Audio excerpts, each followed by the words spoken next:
God has specifically chosen you to be here at this time and in this place. You have incredible potential, purpose, and calling to push back the darkness and be a light for Christ. Stand for nothing and you'll fall for anything. It's time to stand your ground. This is Unapologetic.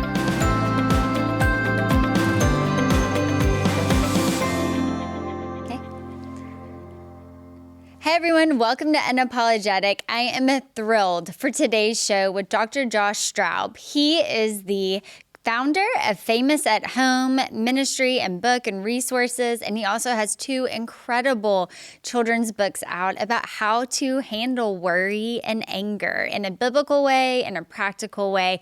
Our conversation is full of everything from the biblical basis for processing emotions, parenting techniques, and what to do with sports. Whenever you are needing to process sports conflicts as a parent, whenever your children are needing to do that. And lastly, we talk about how just to be famous at home and create a wonderful household. I know that you will enjoy today's show. Hi, Dr. Josh. You might call you that. Yeah, you can call me Josh. Thanks so much for having me. It's an honor to be with you. I'm so excited that you're here. We're talking about childcare problems, so it seems like we're kind of in the same phase of life a little bit. Off air, we're talking about that. We're going to kick off starting what I ask every guest, and that is, what do you wish Christians would stop apologizing for? Yeah, I think it's one of those things for me, and we're going to get into this conversation about emotions, but I think we need to stop apologizing that we feel, that we actually have emotions. I think there's two spectrums in Christianity. The one, I think a lot of us were kind of raised in homes that we were taught to either deny, suppress, or repress our emotions because we shouldn't have them. We shouldn't allow our emotions to dictate how we feel. Yet on the other side of that is you look at David, you look at the book of Psalms, and it's like a voyeuristic look into his journal where this guy was emoting like crazy, and yet he still goes and kills bears. And, it's like and Goliath, like he's this full on has the ability to feel, but he has the ability to do that through biblical truth. And I think, in Proverbs chapter 16, verse 32, it says, patience is better than power, and controlling one's emotions than capturing a city. And I think so often you can't control your emotions if you can't identify or label them. And so I think it's important that we identify them. I think it's important that we label them. And I think it's important that we embrace them, because those feelings, those emotions lead to deeper intimacy, which is what relationship with Christ is all about to begin with. And that's such an important distinction, because I've read that verse tons of times, and I think most people would read that verse and think, oh, okay, so I just shouldn't feel. Like they would equate controlling with not feeling. Can you explain why that would be different? Those are two different things. Yeah, no, great question. Yeah, and I think, if you've ever sat in a movie theater before, or maybe it's in your own home and you have company over and you're watching a television show and you really want to cry because there's a really moving moment, but you're fighting back those tears and you're doing everything you can to fight back those tears have more control over you than you have of them, because you're warring against them. You're trying to fight against them.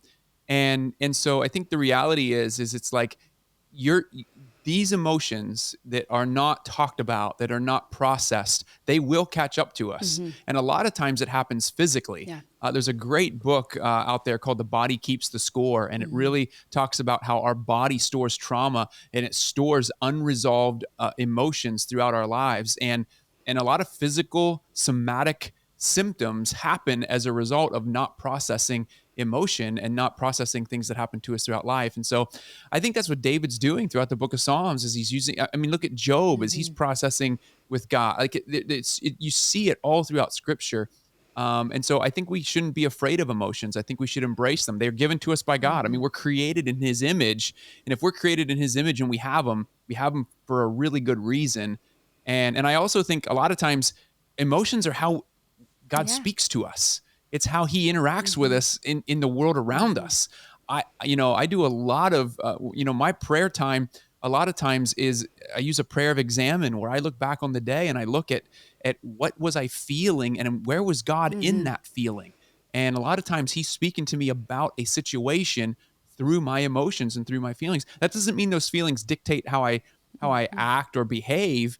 What it does is it helps me understand how to set boundaries and how to behave differently, because those emotions tell me something about a given situation. Yeah, that's so good. I was thinking about the somatic. I used to work in an intensive outpatient hospital when I was doing my counseling work, and we would have people that, I mean, because of psychosomatic reasons, which that means it's not a physical like disease, it's because of they're in psychological trauma. For our listeners, I know you know that, but they couldn't walk, or they would be having some like very real ailments that did not have any actual physical disease attached to it. And so it's very, very important. I think I want you to talk about this because I think a lot of people maybe don't know if they've experienced something worth processing. Like, there are those big things, of course, big traumas, things that are on the news, horrible stories we hear about. And I think a lot of people, especially Christians, can be like, well, I've never had that happen, or I had a good family, or I, didn't have such and such struggle or disorder. And so maybe some people are kind of walking around not realizing that there are things that they need to process. Yeah, no, and it's such a great point. I mean, we live in such there's what we call capital T trauma, which is what you said. I mean, that's like, abuse and, maybe a parent's divorce, that type of thing, maybe a terminal illness. And then there's also lowercase t traumas. And these are traumas that we experience on an ongoing basis every single day of our lives.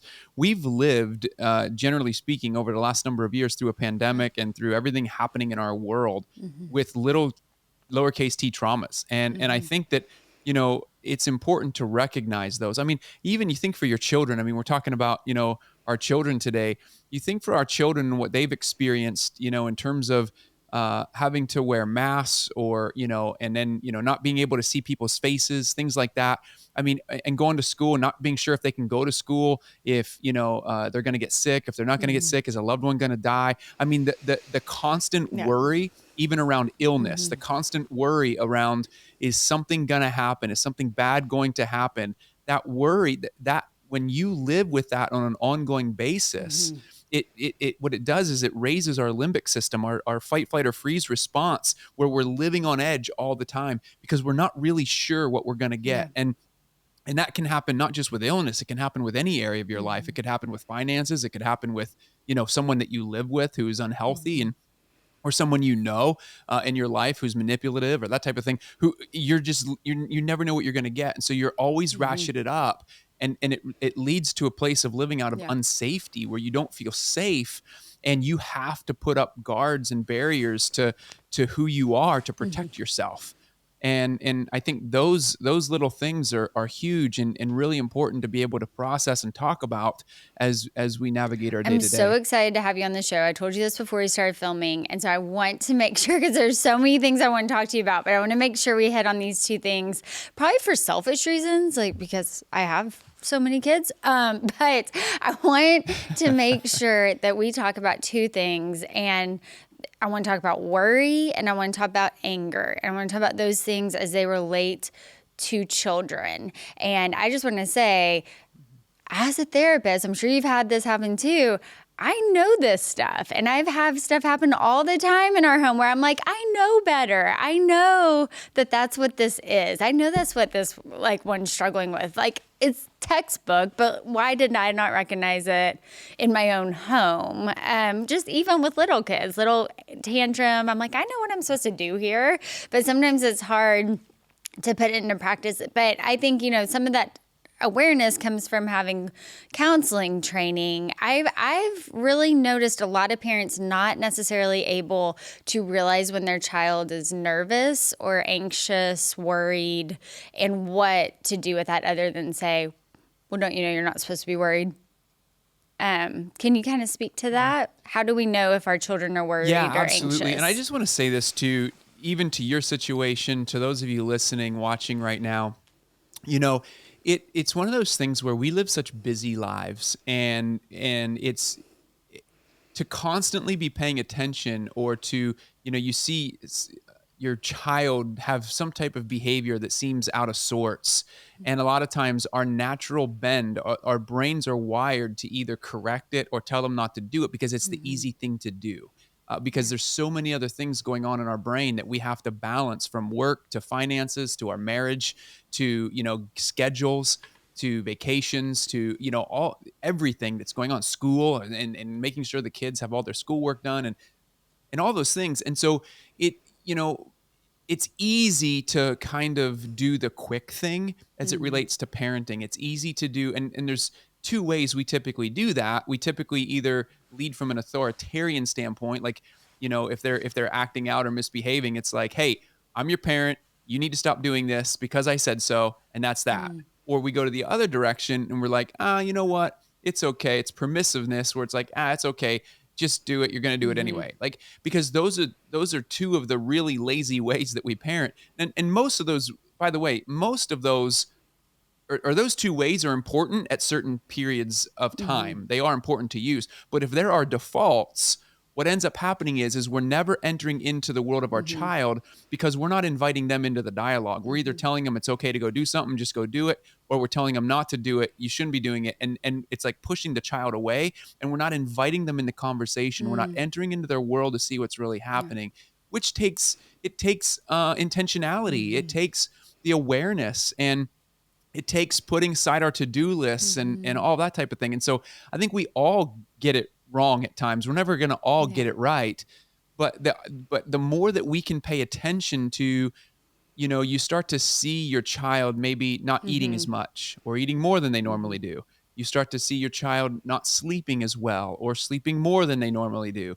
You start to see your child, you see behavior patterns and changes. Maybe they're a little bit more irritable than they normally are. Mm-hmm. And a lot of times, I think the biggest mistake we make as parents is we tend to see our children's irritability, frustration, and even disobedience as them just being disobedient and disrespectful, and we come down on them with a disciplinary action, when the reality is a change in behavior for any human means there's something happening underneath that's important to really engage our children Mm-hmm. in. And so rather than just, going the authoritarian route or the permissive route, Mm-hmm. our ability to enter into our child's world and leading in grace. The way I Mm-hmm. describe this, I mean, Jesus came full of grace and Mm-hmm. truth. And, my friend John Townsend writes that truth without grace will always be received as Wow. condemnation.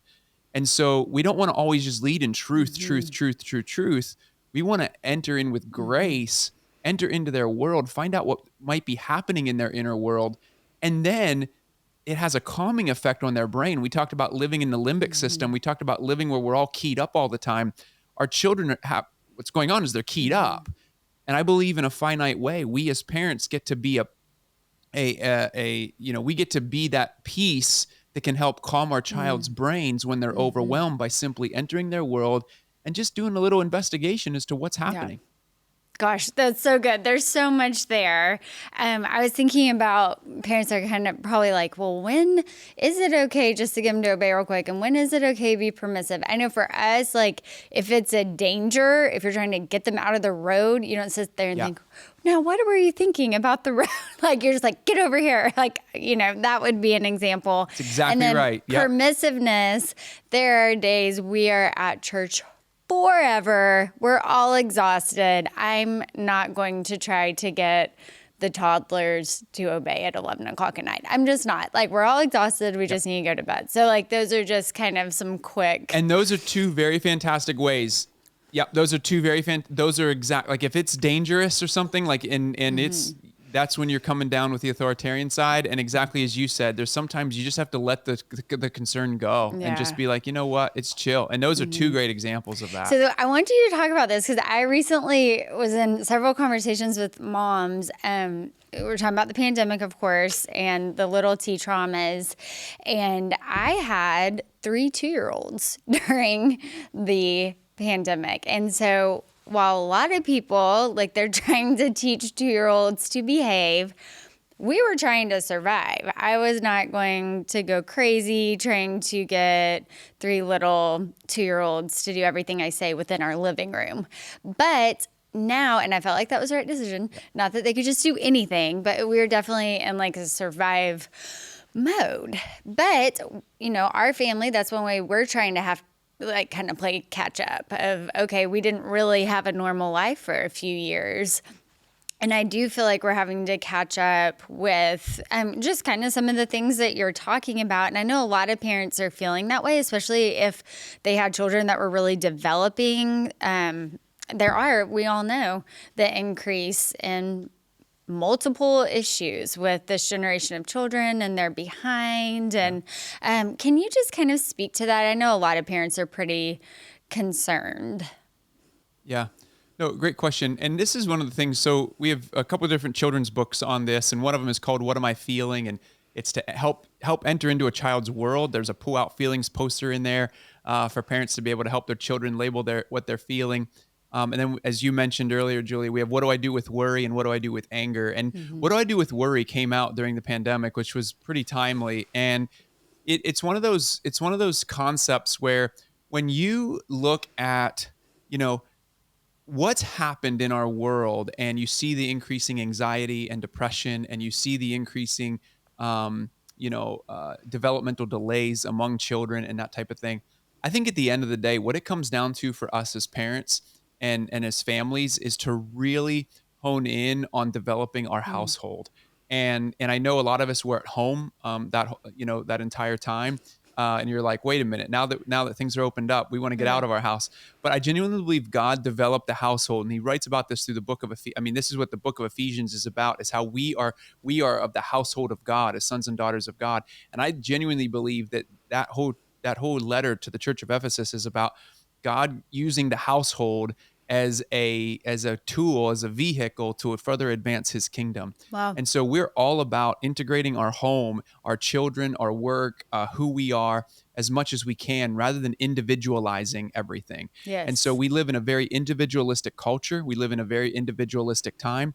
It's all about, and I'm a sports guy. I love sports, but I think whenever we're putting our children into specialized sports, at 4 and 5 years of age to become professional athletes, less than 1% of kids will become professional athletes. And so, but yet we act as if every single one of our kids will. And I think what it does is it fragments the family. And so the more that we can come in and look at every activity, everything that we're saying yes to, how is it serving the family? How's it serving the family unit? What happens is it creates an emotionally safe home for every child then to thrive in what God has called them to do. And so the safer our homes are, and I think this is the keys for us as parents. You can sum up every parenting research. I can sum up the way that I study parenting research. I can sum it up in the one primary conclusion, and that's that our kids become who we are.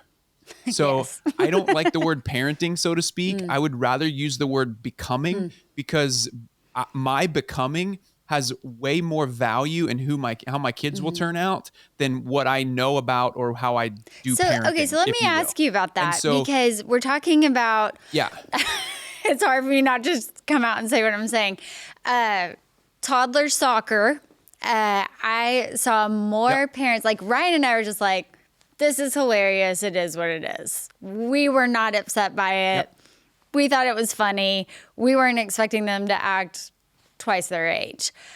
Parents get so upset and so critical of their little kids in sports. And so what you were just saying is, if it's about you becoming, is that like a red flag I know it is, but I just want you to talk about it. If you're upset about your child's athletic game, or especially in elementary school, and what that does, especially to little boys. Well,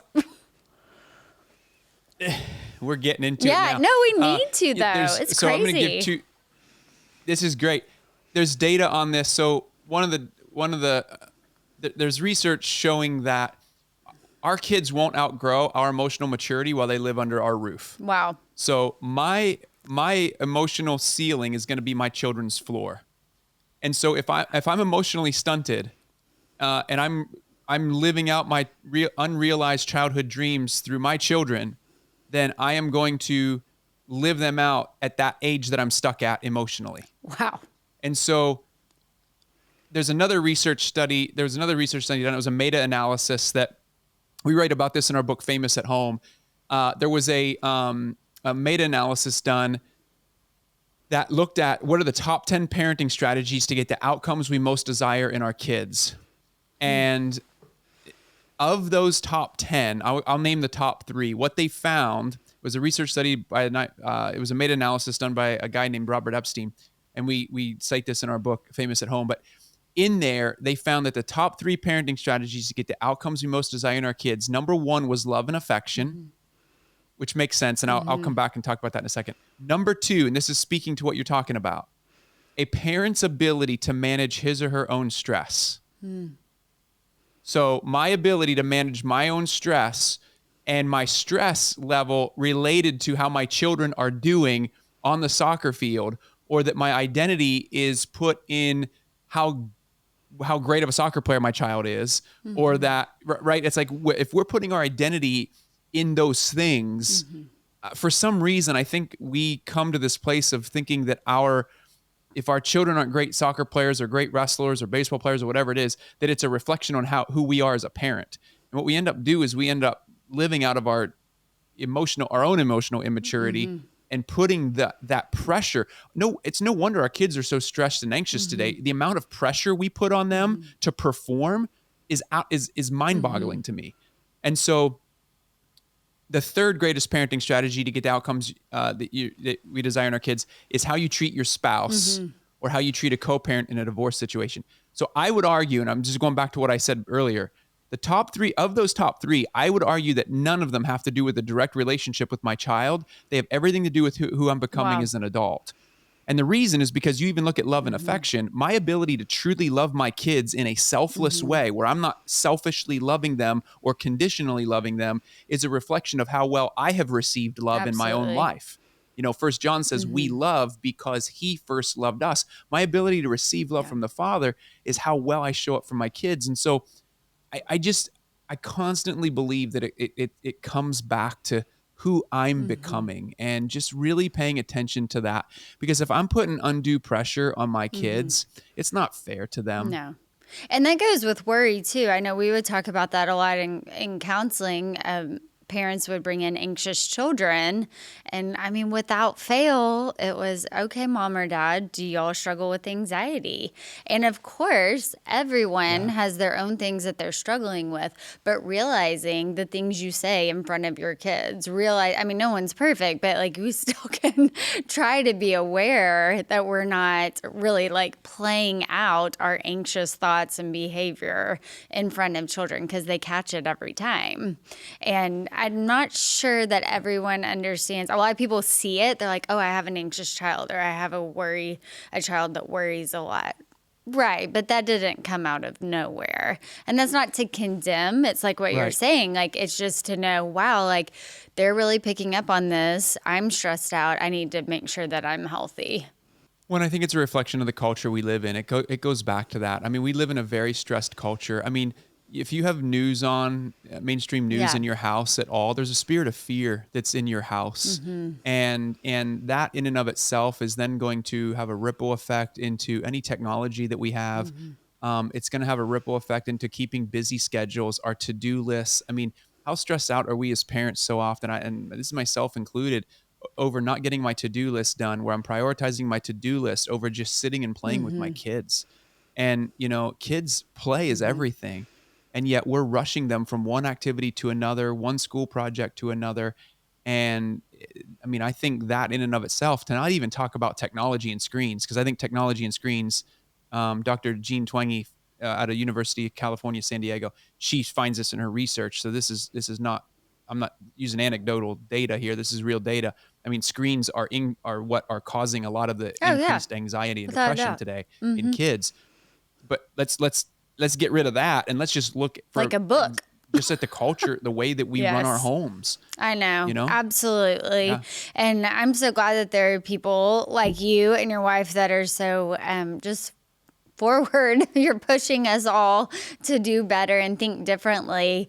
I'm very anti-tech personally, but it is difficult whenever culture is not anti-technology. And so it's different. I think it's difficult for kids. I think more households are becoming that way. I think it's difficult for kids whenever they see their friends, of course, doing things. I want to make sure that we talk about anger, because I grew up in the generation of, you got to break a kid's will. You know, you got to really make them obey, because if they don't obey you, they're not going to obey Yep. God.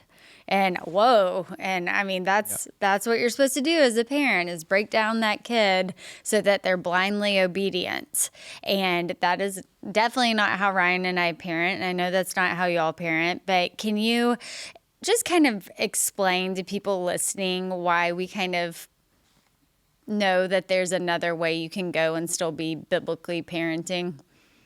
Yeah, no, and you go back to, you look at even that, you know, let's look at anger. Let's look at anger in kids. Our kids get so angry, but again, there's something, we know that anger is a secondary emotion. We know that there's something else going on behind the anger.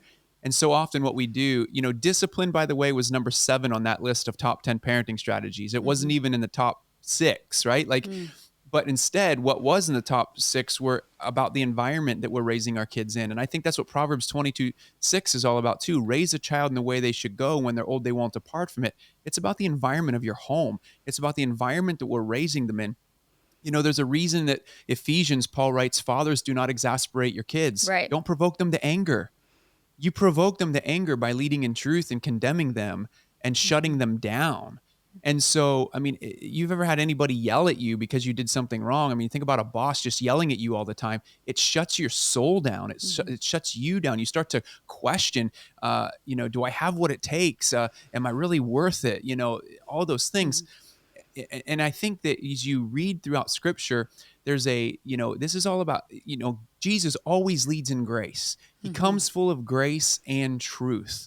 And I think we have to make sure that we balance those really, really well. And the way that we talk about it in What Do I Do with Anger is Alex is angry, and he gets super angry in the book. And Coach Ryan, which is your husband's name, this is so funny. This is so he's a funny. soccer coach too. And I'm going to tell the story in a minute. We in that book, he gets angry, but what we talk about there is getting in behind the anger. What is it that is causing, and James 1:19 says to be quick to listen, slow to speak, and slow to become angry, because human anger does not accomplish God's righteousness. And I think that second verse is so profound. We always say, be quick to listen, slow to speak, and slow to become angry. And I think we miss that human anger doesn't accomplish God's righteousness. But we also, in that being quick to listen, we as parents have to be quick to listen to what's going on within our kids. Right. But we also have to teach them to be quick to listen to what's going on within themselves. We have... I'll give a quick example of this with our daughter. She's 8, and this was a few years ago now, but she came home from a friend's house. We were all at a friend's house, mutual friends of ours. The kids were all playing upstairs, and we came home, and she was just defiant. She was angry, and she's a sweet kid. Like we call her our sweet girl. Like she's just got a sweet countenance to her. So this was so out of character. And of course, as busy parents, we were just like, knock it off. Don't be disrespectful, throughout the rest of the day. Well, later that night, Christy, my wife, is tucking our daughter in the bed, and she said, honey, what are you feeling? And she pulled out our feelings chart, and our daughter's little hand went from angry. It started with angry. And then Christy said, was there anything else? And her little finger started moving to embarrassed and then to sad. And Christy said, honey, did something happen? And while we were at that friend's house, there were 2 other girls who were playing with her, and they decided they wanted to play without her. And so they went into the other girl's bedroom and shut the door and left her out in the hallway. And so that embarrassment, that sadness, that rejection came home as anger. Right.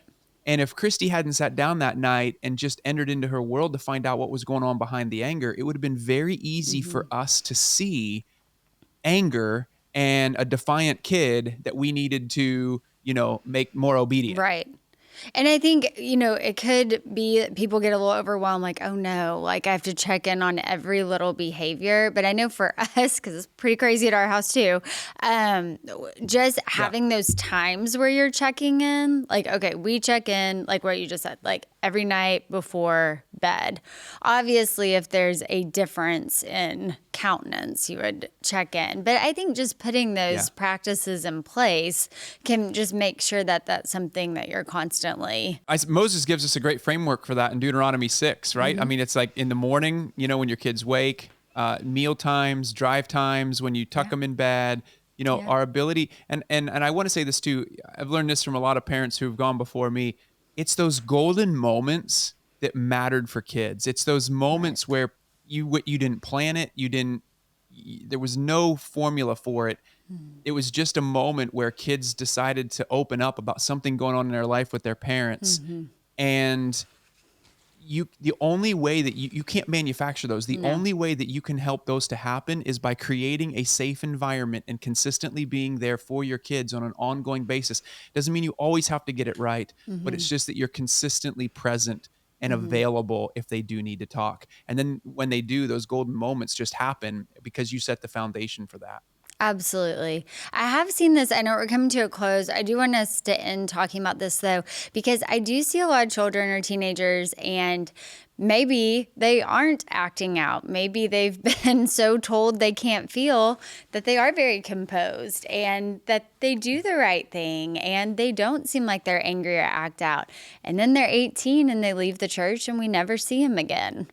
And that happens so often. And so it's important for kids, even when it's uncomfortable for parents, kids have to be able to have the freedom to feel. Feeling is not equivalent with sin. And so can you just kind of talk about how even a child who looks like they're behaving and, oh, thank goodness they're not throwing a tantrum, maybe they need to be throwing a tantrum in a certain respect because what just happened is really infuriating. Yeah, no, and I think leaving space for that is beautiful. Our friend David Thomas over at Daystar Counseling here in Nashville, one of the things he writes about is even having a room where there's a punching bag, where when your kids are angry, they have a safe place that they can go into and get physically, like animals, animals are designed to use movements to get anger and emotion out.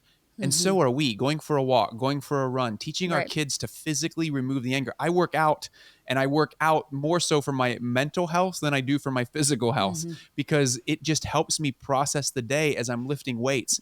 But having a safe place in your house with a punching bag or something like that where kids can just go in and process their anger is just get it out is just giving them that ability to have permission to do that is huge. That's so good. Okay, we could talk forever. Can you just tell the listeners, though, how they can connect with you and Christy and all of your wonderful resources that are available to us? Yeah, thanks. Yeah, famousathome.com is where you can find us. And so everything is there. And then we're on Instagram and Facebook at Famous at Home. So thank you so much for being on. This was such a joy to be with you. Yeah, it was a true honor. Thank you, Julia. Thanks for tuning in to today's episode of Unapologetic. Remember that you can hear today's episode and more at ptv.org/Julia and wherever you get your podcasts.